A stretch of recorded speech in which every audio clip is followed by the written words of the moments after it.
ಸರ್ವಜ್ಞನಲ್ಲದ ಛದ್ಮಸ್ಥನ ನುಡಿ ನಯ ಚತುರವು.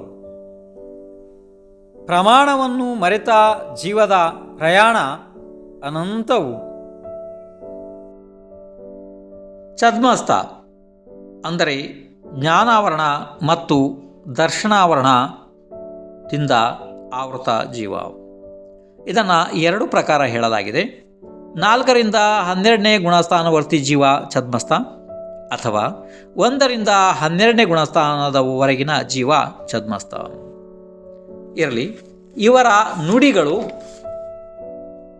ನಯದ ರೂಪದಲ್ಲಿ ಇರುತ್ತವೆ. ಅಂತಂದರೆ ವಸ್ತುವಿನ ಅನಂತ ಧರ್ಮದಲ್ಲಿ ಅಥವಾ ಗುಣಗಳಲ್ಲಿ ವಿವಕ್ಷಿತ ಅಂದರೆ ಇಚ್ಛಿತ ಯಾವುದಾದರೊಂದು ಗುಣದ ಅಥವಾ ಪರ್ಯಾಯದ ಬಗ್ಗೆ ಹೇಳುವುದು ಇದು ನಯ.